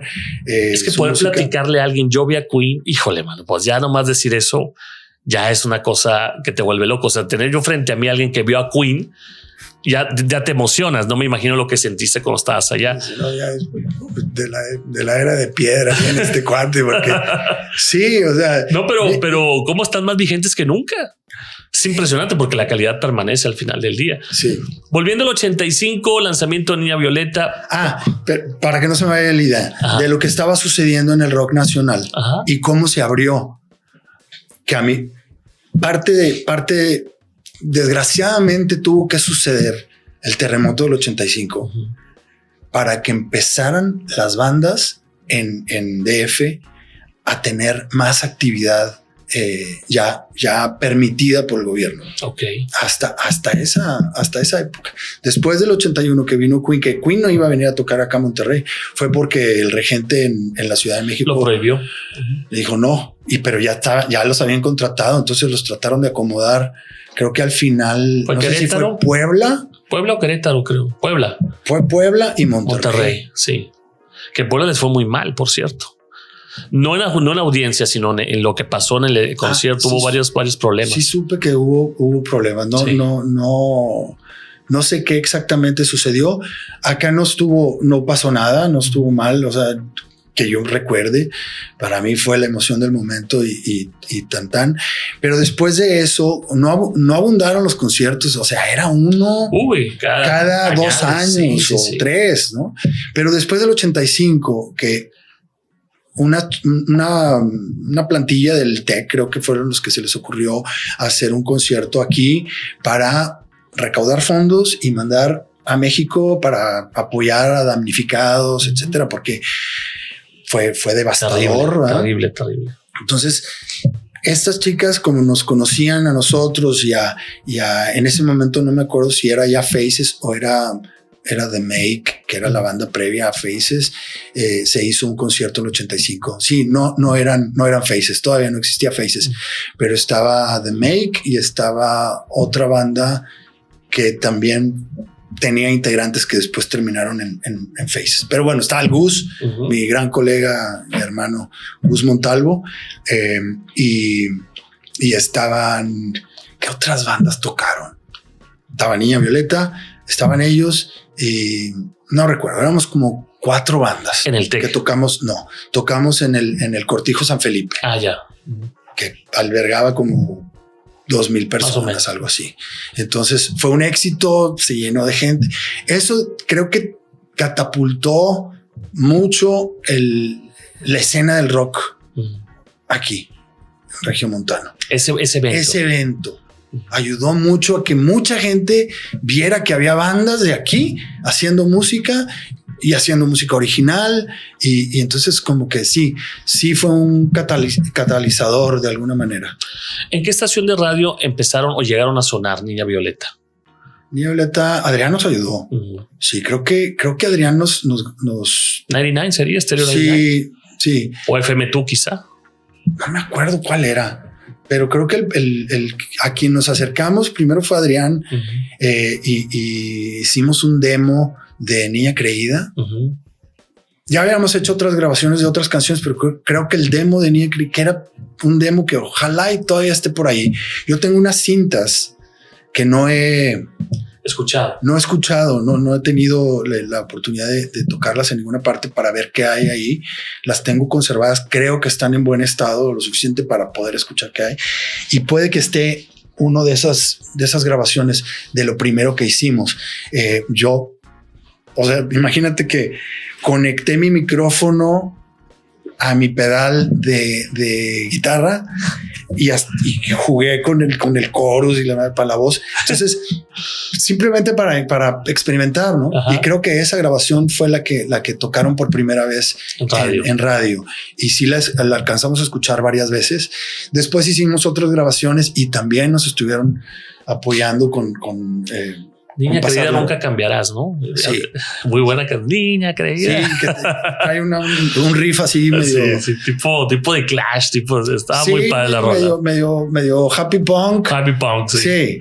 Me encantaba esa canción. Yo la escuchaba de niño porque, bueno, yo le llegué a escuchar de niño cuando salió esa canción. ¿Cuánto tiempo dura el proyecto de Niña Violeta, Andrés? El proyecto dura... Hubo muchos cambios de integrantes. Hubo muchos cambios de integrantes y en el transcurso de todo el 85, todo el 86, todo el 87, que en el 87 es cuando ya finalmente grabamos el cassette, porque no llegó a disco, pero es un cassette, una producción. ¿Con compañía discográfica? No, lo hicimos independientemente en el estudio, en los estudios Cadena, que estaban allí en Obispado. No sé si los conociste, estuviste ahí. No sé si sean los estudios Victoria de hoy. No. Cerca de ahí, los Cadena. Sí, Cadena está del otro lado. Haz de cuenta, sí está de ese lado donde está Victoria, pero te sigues por no recuerdo cómo se llama esta calle que va como de periférico. Es que hay varios estudios importantes alrededor de esa zona. Ese estudio era muy importante y estaba muy bien montado y venía gente de México a grabar ahí. No sé si de Estados Unidos, pero sí gente de México. Guillermo Briseño estaba grabando un disco ahí cuando entramos a grabar el de Mundo de Cartón. Ahí. ¿Y se llevó a vender dónde ese disco? ¿Music and More? ¿En Saharis? En Saharis, en Music and More, en Discos y Cintas. Hay un lugar que se llamaba Discos y Cintas en el Mall del Valle. Creo que se llamaba Discos y Cintas. Entonces estaba sonando en radio, estaba en las tiendas de discos, estábamos activos haciendo conciertos y vinieron a tocar Botellita de Jerez y el manager de Botellita nos escuchó porque creo que alternamos con ellos. No sé si fue aquí o en Tampico, que fuimos a tocar una arena en Tampico con ellos. Y entonces nos dijo, oigan, ¿les interesaría que les arme una gira en DF? ¿Se lanzan? Y dijimos, vamos. Entonces él nos organizó una girita en Ciudad de México. En Tepeji del Río tocamos un día y luego en Ciudad de México, en Rocotitlán, en la Arena Tlalnepantla. En Rocotitlán tocamos solos. Fue Niña Violeta nada más y se llenó. ¿Cuánta gente? Que no era muy grande el lugar. Okay. El de Insurgentes. Habría unas 100 personas, 120 personas. Pero un toquín de ustedes nomás. Sí, nada más.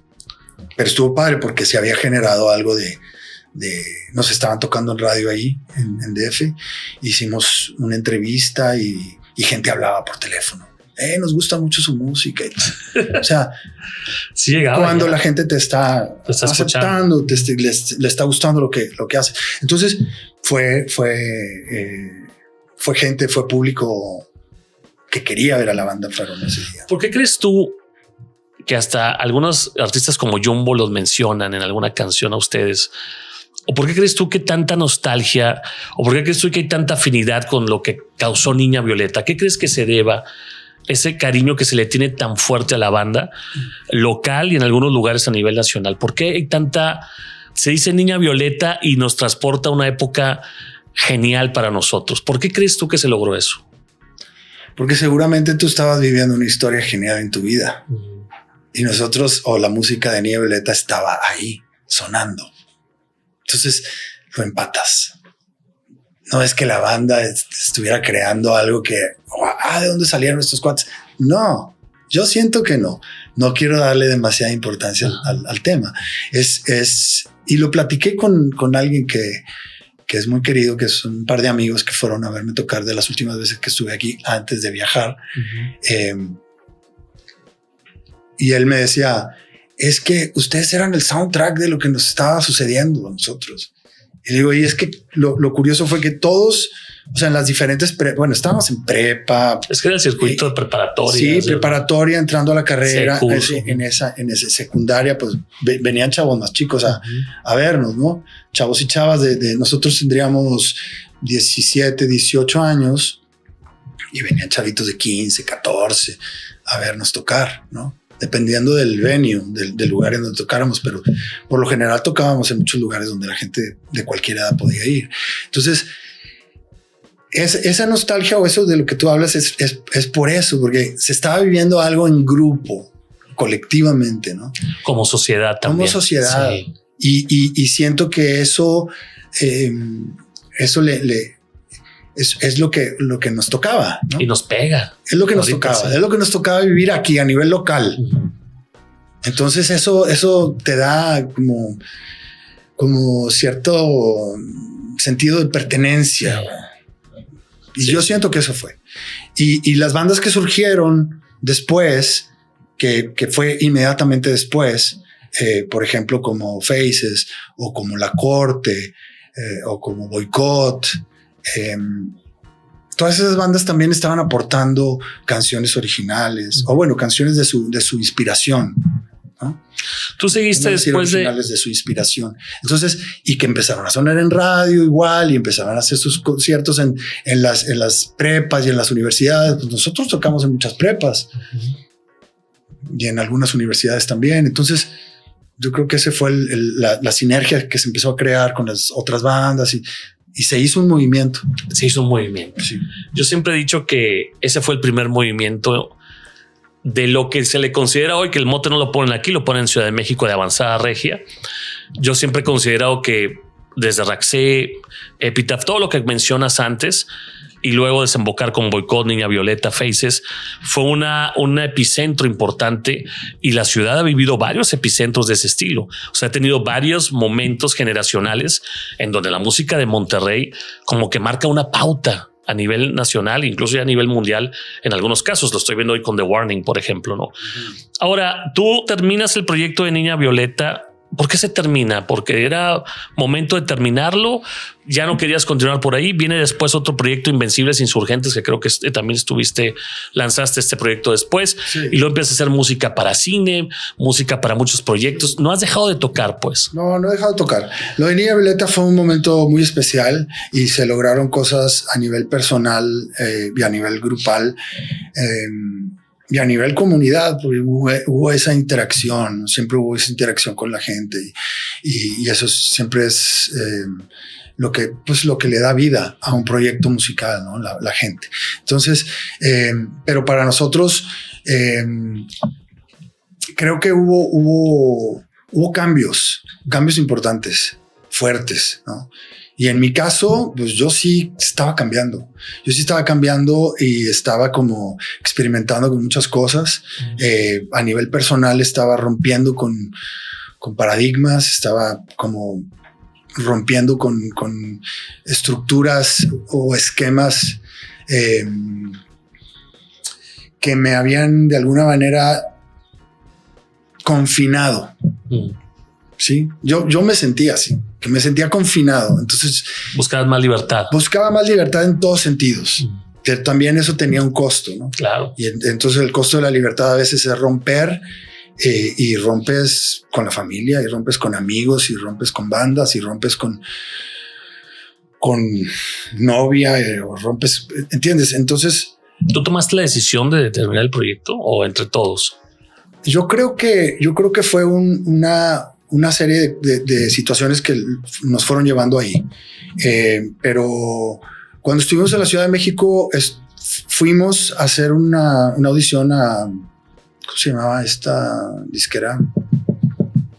BMG, EMI. Antes de ser BMG. ¿EMI? No, antes de ser BMG.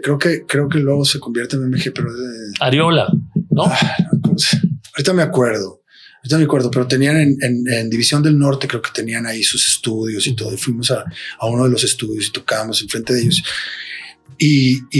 Pero era una audición privada, digamos, para los A&R de Polygram. Era Polygram. Y no supimos nosotros qué sucedió después. Pero nosotros nos regresamos a Monterrey estuvimos como un mes y medio allá. Haciendo todos estos conciertos. Tocamos en el Bar 9, que era un punto importante porque era un bar gay, pero iba mucha gente que le gustaba la música, y se tocaba buena música y bueno, en DF también ha habido mucha cultura de la música en su amplio espectro, ¿no? Entonces cayó mucha gente a escucharnos que no sabía nada de nosotros, pero fueron a ver qué onda con esta banda de Monterrey. Que ustedes estaban tratando de abrir puertas allá para ver si el proyecto continuaba. Pues íbamos sin expectativas, en realidad. Íbamos a hacer una gira y eso es lo único que nos llamaba la atención. Nos llamaba la atención de que estar, por ejemplo, siendo invitados por el manager de Botellita de Jerez. Entonces ya Botella pues ya tenía sus discos, claro. Ya hacían sus giras por el país. Íbamos a alternar con Ritmo Peligroso y con Kenny en la Arena Tlalnepantla. Alternamos con ellos y pues la arena estaba bastante llena y gente también, pura banda. Entonces estar en ese feeling, en ese ambiente es más pesado, pero bien. Es necesario. Nos recibieron bien y les gustó y todo. Entonces fue importante esa etapa, pero cuando regresamos, por ejemplo, como que vimos que no hubo. Pensamos que no había habido interés de Polygram. Luego nos enteramos que sí. Sí les llegaron a marcar. No a nosotros, al manager de Botellita, porque él fue el que nos llevó. Okay. Entonces él estaba fungiendo sin como intermediario. Sin realmente decirnos nada a nosotros, él estaba fungiendo como si fuera nuestro manager. Entonces él estaba queriendo venderle el proyecto a Polygram y no se pusieron de acuerdo. Sí. Pero eso no me enteré yo hasta mucho después. Cuando llegan a Monterrey después de esta gira de México y... Por ejemplo, los hermanos Ansaldúa regresan a la escuela, a la universidad, le bajamos al ritmo de los ensayos, le bajamos al ritmo de las presentaciones. Empiezas tus cambios también. Estaban a punto de suceder. Yeah. Estaban a punto de suceder. En ese tiempo yo escuchaba mucho cuando regresamos, haz de cuenta que yo quedé como en un limbo. Sí estaba yendo a la escuela y todo también, pero quedé como en un limbo de vida, de decisiones. ¿Qué está pasando, ¿no? Entonces oía mucho a los Smiths en ese tiempo. Y hay unas canciones de los Smiths que te llevan a lugares medio dramáticos. Conozco bien la banda, me encanta. Medio dramáticos, profundos y medio inciertos. Sí. Entonces yo creo que tiene que ver también con la vida personal de Morrissey. Que incluso con el entorno de donde vivían. Manchester es muy frío, aburrido, melancólico. Es como en Seattle, Kurt Cobain, pues la ciudad misma los invitaba a ser así, ¿no? Sí. Pero Morrissey sí trae un tema. Y además de que bueno, su personalidad, su mundo, ¿no? Que es un cuate como muy para adentro, para él, ¿no? Que hay le critican cierta soberbia por ser muy para sí mismo, pero de ahí viene mucha genialidad también, ¿no? Y los Smiths es de las bandas inglesas por excelencia. O sea, es una banda que ha influido a millones de muchos artistas del mundo, ¿no? Totalmente. Ellos son un sello de los 80, sin duda. Son como... Entonces yo escuchaba mucho y me iba a la carretera, me metía en el monte y ponía esa música y me quedaba ahí. ¿Qué voy a hacer con mi vida? Y los Smiths sonando. ¿Smith solos o la época de Buena Drag y todo de Morrissey? Last night I dreamed that somebody loved me. Ahí te la dejo con esa. Y con el piano ese que empieza acá, ¡pam!, con un chorro de revelación. ¡Pam! ¡Pam! Tiene una intro así como medio lúgubre, medio tétrica y de repente... Last night I dreamt that somebody loved me. Y la melodía así como yo estaba y tú no la nada, güey. Al borde de no le puedo llamar depresión, pero de dejar de comer Tootsie Pops. No, güey, no. O sea, dejándote caer al abismo. Sí. Y sí me dejaba caer al abismo.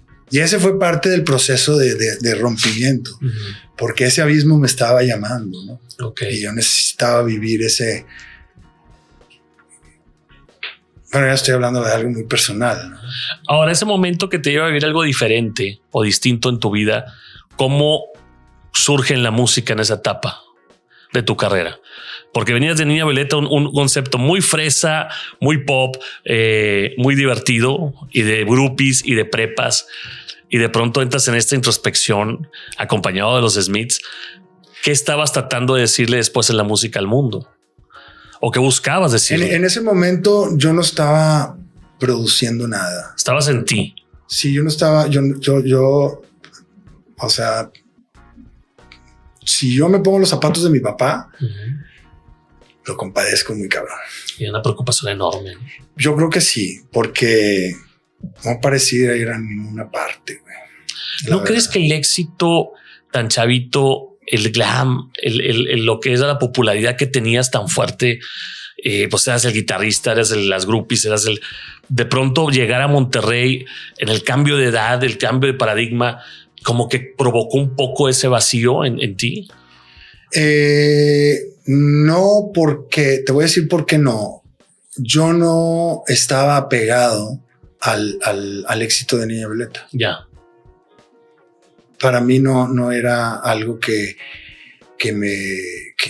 dijera, hoy tengo que cuidar esto porque esto me está dando a mi ego y a mi carrera, por decirlo de alguna manera, formal, pero no era así. O sea, nunca le he concebido como una carrera.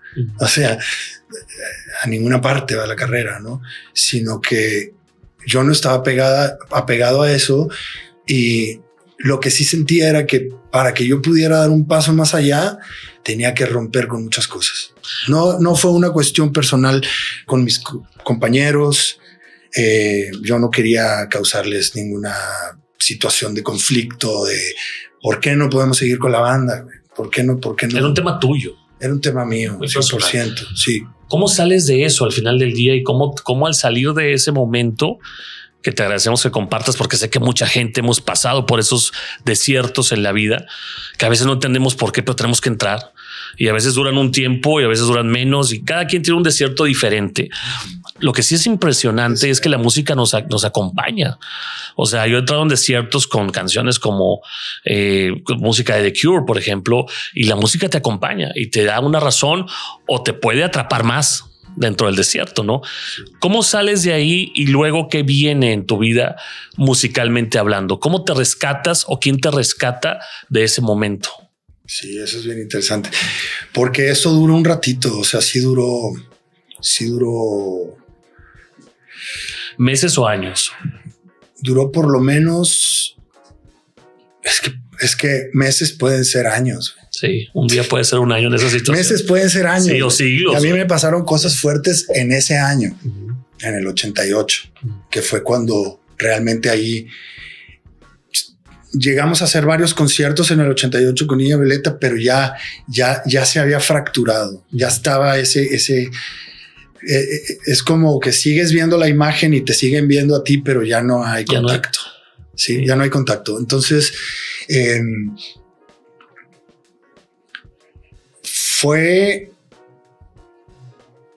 no hubo realmente, o sea, sí hubo algo, yo me salí de mi casa, me salí completamente y empecé a escuchar el Viper at the Gates of Dawn de Pink Floyd, el primer disco donde está Syd Barrett haciendo su magia, ¿no? Y para allá iba mi revolución. O sea, estoy poniendo para que la gente que nos te escucha tu podcast y nos está escuchando o nos vaya a escuchar, lo pueda traducir analogías a música, ¿no? Exacto. Te digo que la puerta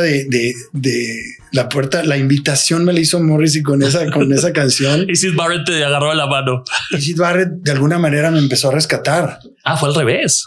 Sí, porque en ese tiempo pasaron como unos 8 meses entre una cosa y otra. Y en esos 8 meses un limbo musical. O sea, yo pude haber desaparecido de este planeta. Estuvo fuerte entonces. Sí. tuve un par de situaciones fuertes que pudieron haber acabado con mi vida. Y no tiene nada que ver ni con drogas ni con nada. No, temas de emoción. Sí, de emoción y de emoción y de confrontación. Sí, confrontación. Pero no quiero entrar a ese tema porque no me quiero desviar del tema de la música. Lo que quiero entender es que te acompañaron en un lado Morrison, otro lado Syd Barrett en este tema muy emocional tuyo, pero ¿qué música te empieza a rescatar de la mano de Syd Barrett, Pink Floyd? Empiezas a vislumbrar otra vez de que vas a dejar esa etapa atrás. Sí, no estoy pensando en dejar nada atrás. Al contrario, me siento como que estoy naciendo. O sea, pero a un costo grande, porque me afectó en muchos sentidos en mis relaciones. Te digo que me voy de la casa paterna.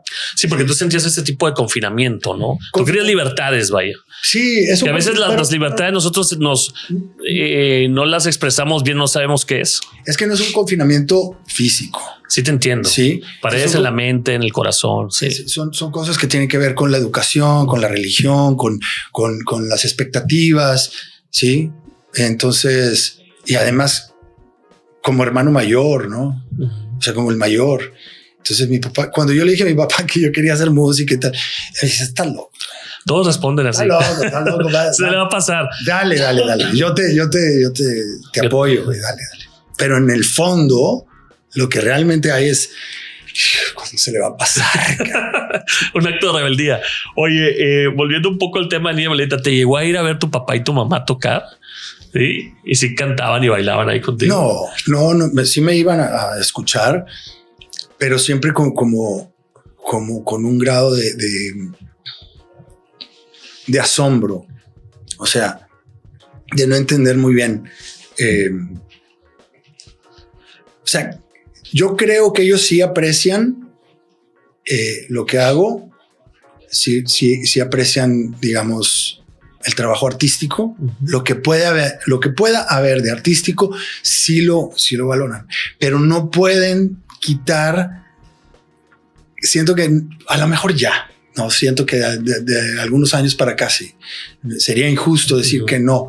Es como creer que ellos están con una venda. No están con una venda en los ojos, pero al principio yo creo que todas las expectativas y todo lo que ha sido la historia de mi vida se les pone enfrente. Y entonces les nubla la percepción de lo que está realmente pasando ahí, como si yo fuera una persona que ellos no conocen y fueran a ver al hijo de otra persona. Y entonces sí lo pueden disfrutar. Qué increíble. Porque no es mi hijo. Sí. Entonces es que pasan tantas cosas, ¿no? Tú nos pediste un tiempo de la entrevista. Yo no quiero abusar. Vamos a entrar a la etapa final de la entrevista. Yo agradecido porque, como te dije al principio del podcast, no sé si te sorprende esto o no. Yo tengo 35 años haciendo radio, he escuchado tu música, te admiro mucho como guitarrista. Te fui a ver varias veces tocando solo blues y jazz, que lo haces impresionante en el Centrito, en un bar que no sé si todavía exista. Niña Violeta, vienen etapas de músico solitario, viene esa etapa que te recuperas, pero al final del día, Andrés, siempre has sido un guerrero detrás de una guitarra. No has dejado de hacer música. Yo quisiera que el público que hoy te ha vuelto a encontrar, porque te nos perdiste, pareciera en la escena, pero sé que sigues trabajando. ¿En qué estás trabajando? ¿Qué está pasando ahorita en la vida de Andrés Cantizani en el tema de producción, de música? ¿Qué viene en tu vida en ese sentido? Déjame hago nada más un comentario en referencia a lo que acabas de decir. Porque en el rescate que Syd Barrett de alguna manera y Pink Floyd, y no es que yo no conociera esa banda, sí la conocía, pero en ese momento empecé a escuchar ese disco sobre todo y a escuchar con otros oídos la música que estaban haciendo y la propuesta guitarrística y vocal y letrística de Syd Barrett, ¿no? Como que no hay reglas. No tienes por qué cantar canciones de 2 minutos ni tratar de buscar el éxito de nada. O sea, vamos a hacer música. Explorar. Entonces me metí en ese rollo de hacer música más experimental, mucho más experimental. Atmosférica. No pensaba en términos de que si iba a ser atmosférico, no, simplemente acordes disonantes, empezar como a romper paradigmas, a romper como lo que yo estoy acostumbrado a escuchar, ¿no? O estaba acostumbrado a escuchar. Entonces eso experimental, aunado con una situación que me sucedió porque yo andaba bien bajoneado, así muy bajoneado, como que todas las cosas que me habían pasado antes nunca las había pensado realmente. Nunca las había considerado. Todas las angustias que podía haber estado cargando y que de hecho venía cargando, se me juntaron todas. Entonces parecía un tipo deprimido. Y en un viaje que hice a San Antonio, vi a una banda de afroamericanos chidísimos, o sea, todos con su convicción de lo que estaban haciendo, tocando blues. Y ahí es donde toda esa sombra negra que traía encima se disipó, güey. De repente, escuchándolos a ellos, empecé a sentir una cosa diferente. Es que el blues llega al alma, güey. Diferente que no había sentido antes. Sí. Y había escuchado blues y había escuchado, pero no me había llegado así de fuerte. Y con ellos, que nunca más supe de ellos, nunca más, solamente ese día, esa tarde, era de día y estaban tocando al aire libre cerca del Riverwalk. No era como que un concierto grande ni nada, simplemente los habían contratado a ellos para que tocaran.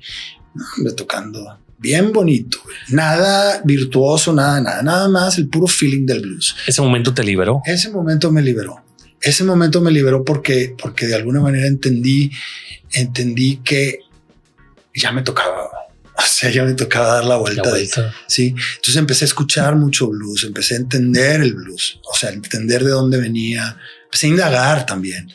Como que en esa etapa también empecé a ver la música desde otra perspectiva. Te fuiste hasta las entrañas del blues porque yo hice un documental sobre eso, de cómo llega a través de los mal llamados esclavos de esa época, cómo eran perseguidos, cómo eran de verdad maltratados, y sus cantos que venían de sus etnias surgieron a través del... Completamente. Ahí viene el blues. Sí, el blues son lamentos, son bendiciones, hay todo detrás. El blues viene directamente de África, y en África ya se estaba haciendo lo que podría llamarse el blues, aunque el blues que conocemos de esta parte del continente, del planeta, mundo, sí tiene otras, digamos, lo catapultan otras cosas. Hay variantes, sí, lo catapultan otras cosas y esas cosas son muy fuertes, demasiado fuertes como para poderlas entender si no fueras o vinieras de un linaje de esclavos. Exactamente. Pero en el fondo sí somos esclavos de muchas cosas. Entonces empiezas a encontrar que la esclavitud no es nada más las formas que conocemos de esclavitud que han existido desde siempre, desde la antigua Roma, en Grecia, etcétera, ¿no? Ahora de la que tenemos o la que tuvimos, ¿no? De la que también fue parte de lo que produjo la Guerra Civil Norteamericana y luego la bronca de México en Texas contra los nuevos tejanos que llegaron también queriendo mantener a sus esclavos, etcétera. Pero si te pones como tú, que te pusiste a ver y a entender, entonces encuentras analogías de lo que es ese tipo de esclavitud con otro tipo de esclavitud que no vemos porque aceptamos muchas cosas. Desde chicos aceptamos muchas cosas y no las tomamos como esclavitud, pero para la mente sí son una especie de esclavitud. Entonces cuando empiezas a entender y escuchas a gente tan grande como Muddy Waters decir, no, wow, es que el blues no es una cosa de negros, es una cosa de humanos, ¿no? Todos los humanos vivimos el blues. Si tú lo puedes reconocer como blues, puedes liberarte de muchas cosas a través del blues, ¿no? O de la música de blues, ya sea escuchándola, tocándola, cantándola, lo que sea. Y entonces en esa época que te fui a ver al Centrito Valle, estabas pasando después de esa etapa. Sí. Venía muy arraigado el blues, tocabas un blues. Si se nos sentaba ahí, tenía una novia en ese momento, íbamos a verte un bar pequeño tocabas en una esquina. Sería el Portal del Valle. Creo que era el Portal del Valle. Y tocabas excelente. Y bueno, yo le he platicado a Flip también desde ese momento y decía, yo también lo iba a ver algunas veces ahí al grandioso Andrés Cantizani. Sí. Andrés, ha sido un honor tenerte, verte bien. Eres tragaños aparte físicamente. Somos tragaños. La música ayuda mucho a eso, a que yo siempre he dicho que la música ayuda para sanar también, ¿no? Para todo. Si lo sabemos escuchar, no solamente oír, porque hay música rítmica muy padre, pero no entendemos el mensaje que hay detrás y hay narrativas impresionantes que te pueden sanar si tú le pones atención.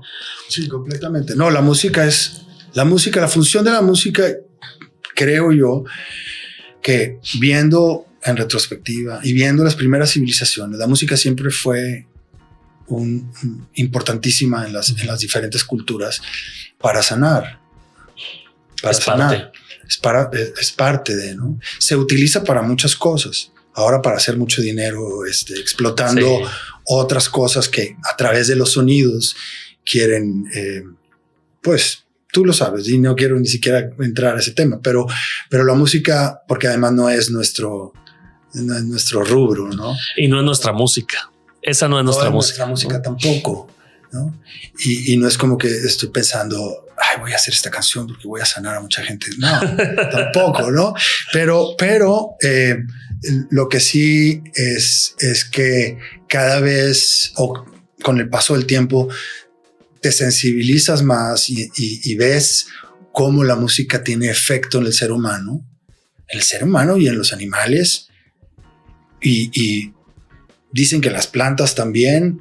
Todo influye. Yo no lo dudo, todo influye, ¿verdad? Pero lo veo, por ejemplo, con mi perrita, que tenemos una perrita que nos viene acompañando desde hace 10 años. La tenemos desde cachorrita. ¿La tienes en Italia ella también? Nos adoptó, nos la llevamos a Italia también, sí.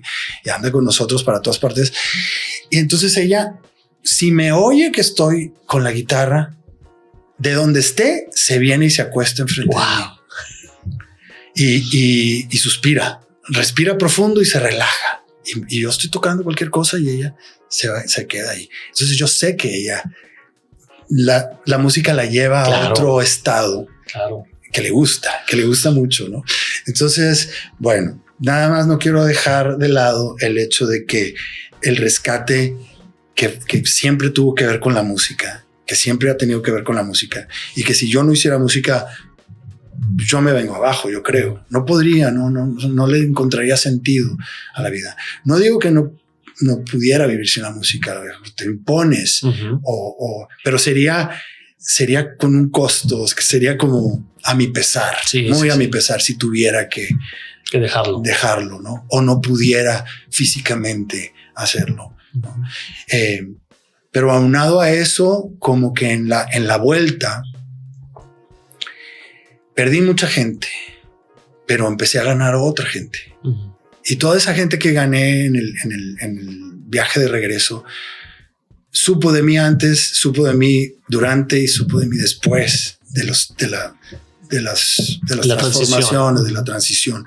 Entonces es gente que está conmigo porque me quiere como soy, nada más, ¿no? Y no conforme con eso, la vida me ha regalado una familia o me ha prestado una familia, porque es un regalo mientras estamos y mientras están con nosotros y nosotros con ellos. Y yo soy muy afortunado de tener una familia. ¿Qué tan musicales son tus? Todos son musicales. Excelente. Todos son musicales. Y no por imposición ni por, no, es lo mejor. Por sugerencia siquiera. Ni por sugerencia. Pero mis dos hijas cantan, tocan la guitarra, tocan flauta. Uno de mis hijos toca la batería y son musicales. No es que se quieren dedicar a la música tampoco, pero le encuentran sentido a tocar música. El otro, el más chiquito, toca el bajo. Es precioso. Sí, tiene su música. Te puede distraer, te puede sanar, te puede llevar. No, les encanta la música. Además, y son muy fans de Queen, por ejemplo.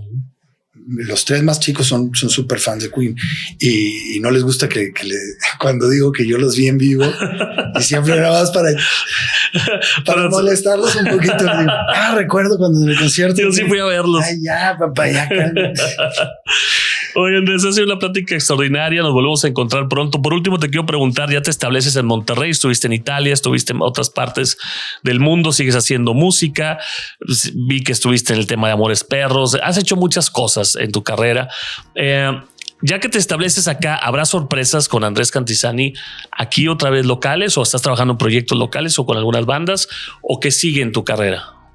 Qué buena pregunta, porque no tengo un plan todavía así definido en un sentido como no puedo vender nada ahorita y decir, mira, voy a hacer esto y aquello y tal, ¿no?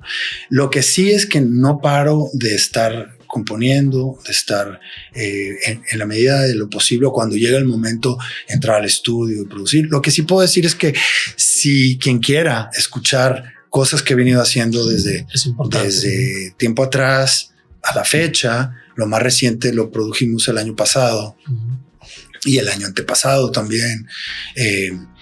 Tengo cosas nuevas ahí que podrían gustarle a la gente en un sitio que es así, cantaradio.com. Qué padre nombre. Cantaradio.com. Sí. Véanlo, escúchenlo y vienen también cosas anteriores. Sí. Hay todo un repertorio de Andrés Cantizani. Sí. Hay todo. Tengo por subir más cosas. Okay. Voy a seguir subiendo cosas, pero tengo el primer disco que hice solista en el 95, después de haber estado con Invencibles Insurgentes, con Gus y con Rafa Rodríguez de Fonca Tonka. ¿Te acuerdas? Claro. De Rafita, que nos está escuchando, donde quiera que esté Rafita, un abrazo. Y está esa producción del 95, después Último Modelo en 2001 y luego Lejos de Aquí en 2005 y luego Al Norte de la Frontera, El Gallo del Blues, 2 Días en el Cielo y luego Cosas Sueltas que he hecho. Toda esa compilación está ahí. Todo eso está ahí. Sí. Cantaradio.com. Sí, entren a la ventana de música y en videos hay unos videos que he hecho con guitarra acústica y cantando algunas de las canciones en versiones diferentes. A ver si nos invitas pronto a hacer un blog para ir a verte algún estudio, alguna sesión que hagas y nos encantaría grabarte, escuchar algunas de las canciones clásicas tuyas, si nos permites, entrar un poco más en la intimidad de cómo haces tu proceso creativo. Me encantaría, claro que sí. Lo hemos estado haciendo con varios artistas y creo que sería una gran oportunidad para que la gente vea pues la magia que estamos platicando, que yo he visto que haces con la guitarra y con la voz y con la composición, ¿no? Cuenta con eso, Carlos. Planeamos. Cuenta con eso y lo hacemos. Yo te aviso. Y yo me llevo los discos de Syd Barrett de la época de Pink Floyd y me llevo otros por ahí de The Cure que son de un disco, de una producción de Join the Dots, que vienen cosas medio más oscuras y las compartimos ahí. Robert Smith también es alguien que, y The Cure, toda la banda completa, es alguien que también en algún momento escuché bastante. Entonces tenemos muchas cosas en común musicalmente y me encantaría seguir platicando, conviviendo y cuenta con esa invitación, ya está hecha. Me considero, o espero que me consideres un fanático tuyo de tu trabajo. Te fui a ver, me encanta lo que has hecho y a toda la gente que has tocado con tu música en este país. Estamos agradecidos por lo que hiciste o lo has hecho en solitario, en Niña Violeta, en tus proyectos actuales y lo que viene todavía. Gracias, Andrés. Muchísimas gracias a ti, Carlos, y gracias a toda la gente que escucha tu podcast. Gracias. Andrés Cantizani con nosotros a profundidad.